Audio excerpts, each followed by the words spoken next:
Hi everybody, welcome back to my channel. It's been a hot minute since I've done a video, and thank you for coming along my journey.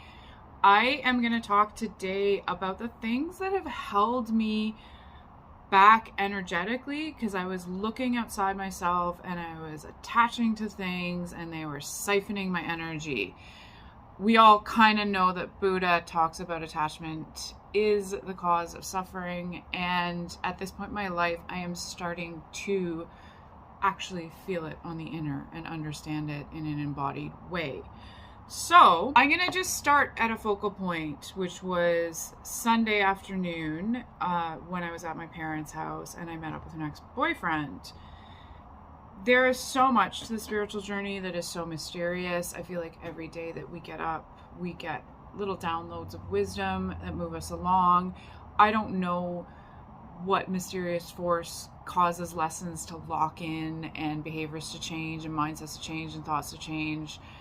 I'm not going to say that this Sunday is when everything came together, but in terms of storytelling, it's easy for me to pick a point in time so that I can explore certain ideas. But I'm giving this disclaimer because I've watched so many spiritual videos and read so many spiritual books, and I had it in my mind that it was a linear process, and I was failing because it wasn't a linear process for me. And I just I'm here to assure you that I am experiencing so many differences in my life, and it hasn't certainly not been linear. There has been good times and bad times. There's been awful behavior for me and good behavior for me. All of that. I'll go into that, bit by bit in other videos. But I just want to focus on this theme of how I am letting go of attachments and how it feels like freedom. So I went to my childhood home, which is now filled with staging furniture because they are going to sell the home. And this whole process has brought great sadness because this is a home that I grew up in, and has always in the back of my mind been there as a place that if I fail in life, I can go back. But I didn't realize how much that thinking was actually limiting me. So yeah, it is sad. Anytime I think of something, a sleepover, getting ready for an event, family dinners, crying in my room over a boy, so many memories. My heart is just so sad because I have to let go of that. But it's also like this abstract process of those memories aren't, what are they attached to now that the house is going to be moved? Are memories actually attached to a physical space? Can I just be happy with memories? There's that whole kind of exploration. But for me, it's actually, on the flip side, been a cathartic process to let go. Now there's no memory. Now the memories have no space to hold them. And it has me questioning what memory is. I do feel this sort of free-falling feeling paired with loss. There's this home that I thought was like my grounding place is gone, and I'm left with memories that just kind of feel sad, and I don't know why they have to feel sad just because they're not attached to a physical space that I can visit anymore. But it's a whole, it's just processing feelings, right? But what I did notice is it has forced me to live in the present moment. So in the past, with that house, if I was having a bad day at work, if I was going through something really hard, that would be my refuge. Or the thought will pop up, I can't handle this job, I can always move back home. But I didn't really become aware of the luxury of that thought process until I can no longer have it anymore. And it is forcing me to, if I'm experiencing something difficult, my mind cannot say if I can't, which is such a self-limiting belief. Who says I can't? What does that mean? Why have I not been pumping myself with thoughts of, I've gotten through so much, this will pass, I can do this, I'm being divinely guided, whatever you want to replace that with, right? Like it was just this one thought I had: if I can't do this, I can move back home. And I would say this to myself a lot. It was really my safety net for any time I was encountering anything. And I'm a grown woman. And it's funny how you can be a grown up and still feel like you can't handle life. So once that house is gone, it really forced me to remove these underlying limiting thoughts and replace them with something more positive. It also made me realize where I'm placing my energy. I'm really, really placing it outside of myself. I'm not placing it, say I'm having, again, that horrible day at work. I'm not placing it in the present moment of, okay, this is sad. These are horrible feelings. Let me feel my feelings. Work can be hard sometimes. And I'm moving out of those feelings, and I'm starting to return to my sense of confidence. And oh, I'm so grateful to have a apartment to go home to, a meal to have, a cat to snuggle with. Instead, I'm going into this space of like, this is too hard. This job must not be right for me. I can always move back home. And that is where I put my energy, which kind of sucks it away from me having a belief in myself or a belief in my divine connection leading me. It puts it in something external. So it showed me sort of how little I trust. And that's a whole area to work on, right? So in that sense, it's been phenomenal because it's a whole area to not throw your energy, but to bring it back.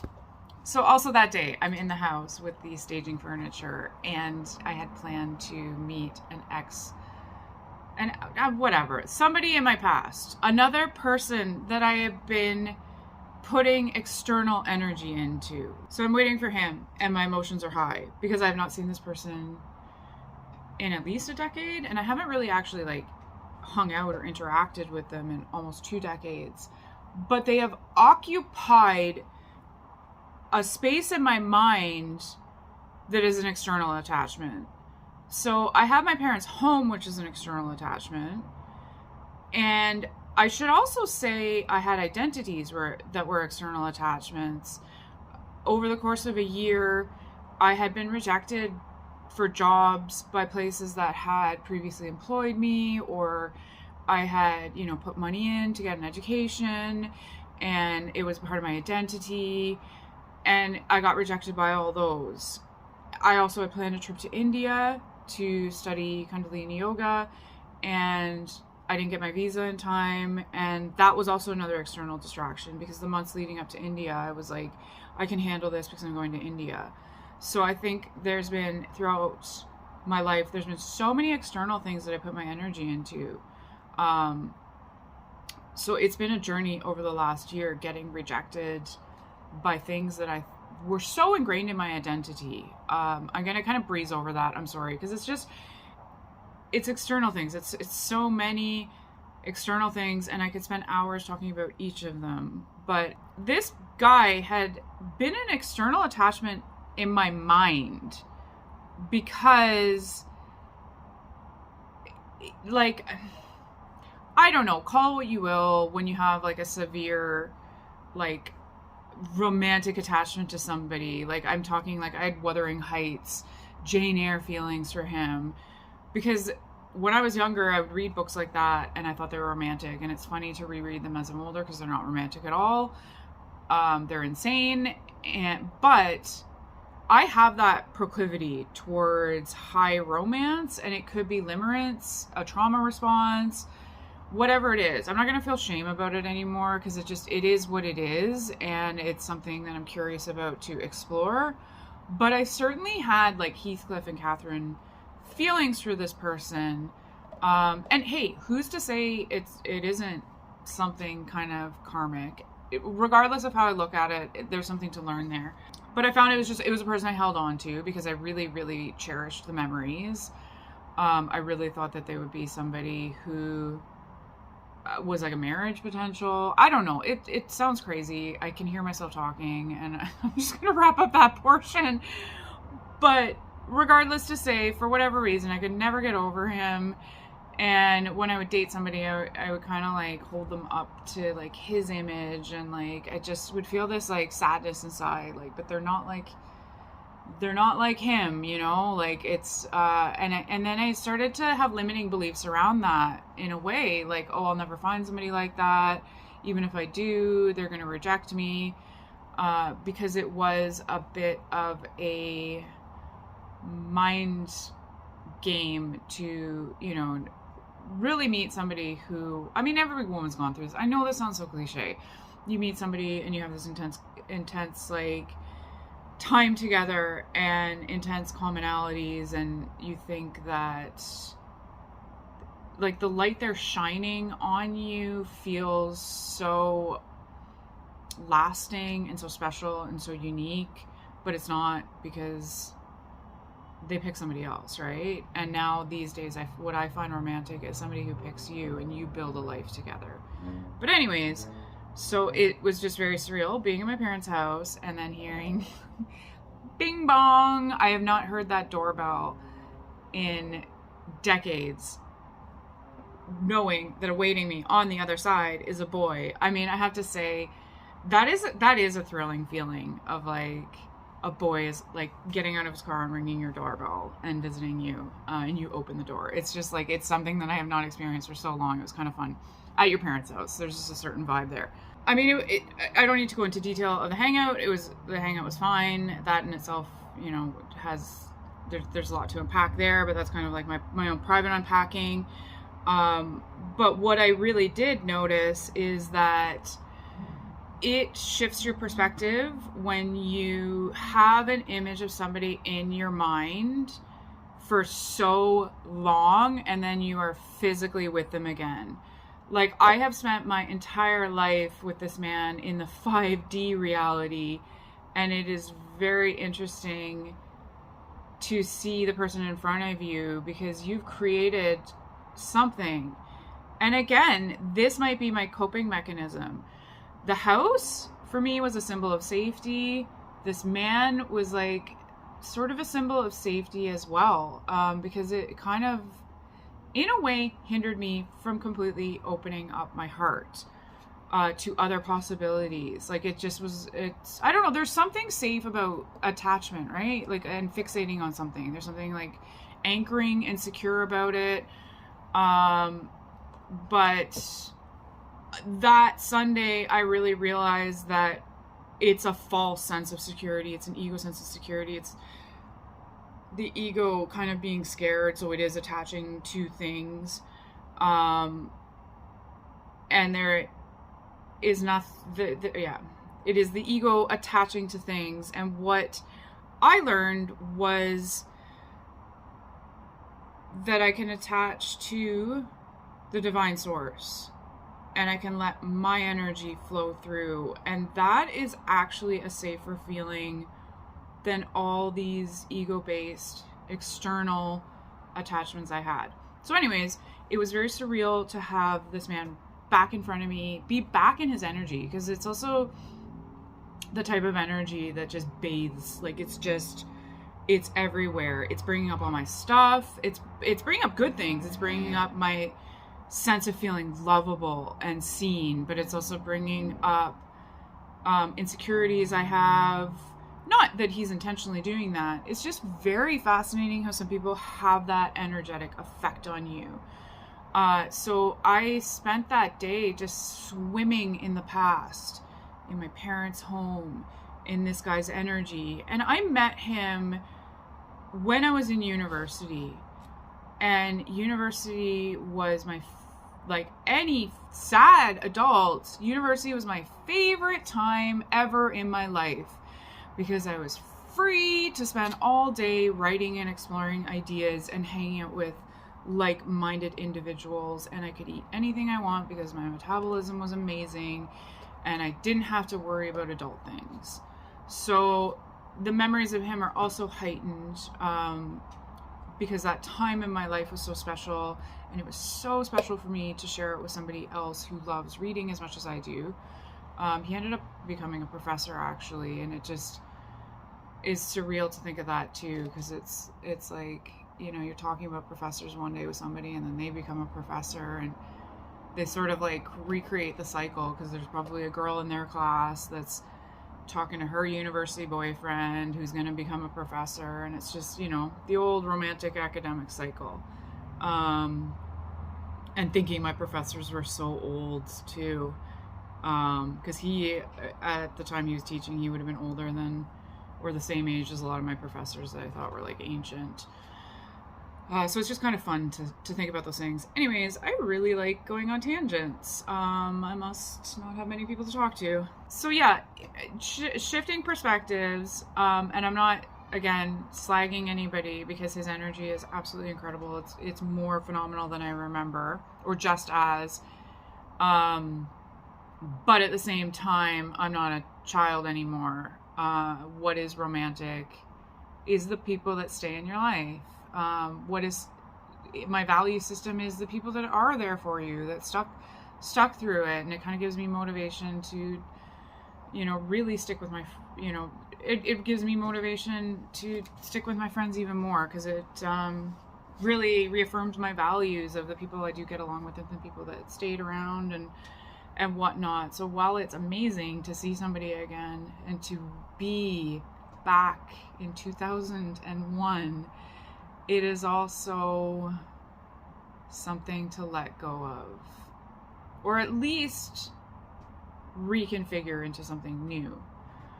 So I get on the go bus to go back to Toronto, and to leave an entire city behind, basically. An entire city's worth of memories and people, and my parents' house, and where I grew up, and it's a lot to process. And I'm not going to say that the spiritual journey is this perfect literary narrative, because it's not. There's, you know, I'm sitting on this bus, and yes, there's insight, but there's also pain, and there's also like just many emotions coursing through my body. So it's only upon reflection that I can make any sort of sense of this journey. But all these identities are swirling around, all these fantasies, these safety nets that I've created, to revisit them all in this past year, really. Sunday is kind of a culmination of everything, but in this past year, I've been going through this journey of dipping back into the past and letting go, and shifting my perspective and shedding it all. And what I've noticed is it creates so much room in me. I didn't even realize how much I was holding on to. And now I feel this space inside of me. Last night I was in yoga. And again, this feels inadvertent. You know, I don't anticipate these things coming, and I'm not doing them to get this result. But I'm in yoga last night, and the teacher, it's a new teacher, he has a tank top, and I like instantly was like, I need that guy to be my best friend. So I'm like laying there, and he just is talking about how to breathe slow and feel the breath in your entire body. And I mean, that's a pretty classic yoga thing, but I noticed that I could feel the breath in my entire body, because my entire body felt completely spacious, because it was no longer housing all these attachments that I had sort of redefined and cobbled together, because I had this core belief that I can't do it myself, I can't trust God, and I need external things to bring me a sense of safety and security. So that was an incredibly blissful feeling, to leave behind so much, and to be ready to be in my own frame, in my own sovereignty, in my own energy, whatever you want to call it. I'm not desperately wanting things to come in, but I am feeling spacious, and I'm also feeling this like connection to the divine. That is my sort of padding, my security padding. It wasn't cobbling all these things together like a little beaver trying to make a dam out of garbage and bits and bobs, or, you know, it's tapping into this fabric of love, this field of possibilities. And I know that sounds so woo-woo, or it just sounds annoying. Like, I mean, it's not even necessarily woo-woo, because Dr. Joe Dispenza talks about this quantum field, and I would do quantum field meditation after quantum field meditation, and it was an abstract concept, and I didn't feel like it was something I would ever reach. And these days I feel it more and more as a real thing. And I would have been the last person on the planet to ever feel that and feel that connection. I was so absolutely blocked in so many ways, and it feels really nice to, even though it's scary, your real safety net is God, and staying in your own energy and staying connected to God. And I feel open. I feel in touch with all the possibility. I feel open to divine guidance. I feel so much less judgmental. I feel room for joy and bliss. I find in my daily interactions, people are complimenting me more, and they're talking to me more, and some customers are even, you know, touching my arm and tearing up. And it's not to say that spiritual journeys, again, are black and white. I think I'm going to repeat this till my dying day. These are things that would be peppered into my life before, but I just notice them happening more consistently, and I notice the unfriendly people are not around as much. But hey, there's days where everything is garbage still, and then I go back to a blissful day. So it certainly isn't like you open the door and there you are and that's it forever. But it is enough that I've reached the tipping point, and now I'm in more and more experiencing what it feels like to have this openness inside and this connection. And yes, I had a hard week after that Sunday. That Sunday was not easy. It was also grieving like a past dream and stuff. I could go on. So I did have a hard week at work after that, but I noticed I could move through the anxiety, and I noticed more of a sense of detachment, and I also didn't take things as personally as I used to. So I'm well aware that life is still going to be full of, like, chock full of suffering, but I feel more centered, and I feel okay. The anxiety is coming up. It's not like in the past where I'd be like, oh my gosh, I need to, like, this anxiety will go away once I'm financially secure, or once I have a boyfriend, or I need to go out and have a couple drinks, and I need this, I need some friends, I need, like, external. Now it's like, even though I'm completely alone, it's 4 a.m., I'm in my house, I have nobody to reach to for comfort, I know that the true peace is inside. So I do like an Archangel Michael meditation, and I connect to his higher divine intelligent energy, rather than the little ego things that I used to reach for. So even though it is still a brutal journey, it is softened so much. Plus, I am feeling so much more bliss and joy, and really learning what it's like to transform on the inside, and not giving out that desperate energy too, because there's nothing like more desperate than going on a date and having this vibe of like, I need it, like, if we get along, like, I need this to become a relationship so I can be more settled, calm, safe, whatever it is. That's a really polarizing energy that's going to repel a lot of people, and I certainly had that. This like expectation, or just it's just a vibe, right? Like, there's nothing I think I was doing on the date that was like weird and desperate, but I definitely had a desperate energy surrounding me. And I'm much more into this more open, connected energy where I'm feeling more joy, and it felt really cool for the first time. I can honestly say I went to yoga, and I don't think I really had any grumpy thoughts about my life. I was really in the class, in the moment of yoga. Years ago when I started yoga, and the teachers would talk about you know, paying attention to your breath or staying in the moment or whatever. Like I couldn't even understand what they were saying. I couldn't fathom that somebody could go to a yoga class and focus on yoga the entire time. But last night's class, I certainly, my body felt completely open. Because it felt completely open, I felt like I had this energy flowing in that didn't have any blocks inhibiting it. And when we did camel, which we never do, I do that on my own. When we did camel pose, so you can do camel and like reach back and touch your ankles, and that was a pose that I never even tried to make a goal. But last night I made camel pose. I actually forgot that you can do that, and the teacher was like, if you want, you can, you know, try to reach back to your ankles. And I just put my hands down and I was at my ankles. I grabbed and both ankles, and I know it's so cheesy, I'm getting so emotional, but it was just like, I can't believe I did this. I can't believe my body got that open to be able to stretch back. But it's also the metaphor of I'm reaching out blindly and grabbing, and there is something there.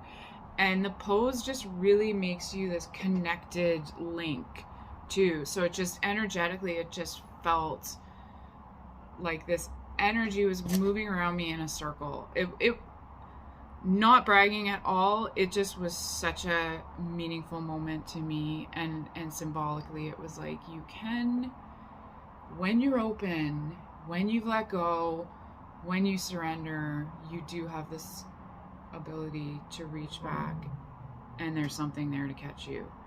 Anyways, thanks again for listening to my rambles, and sending you so much love.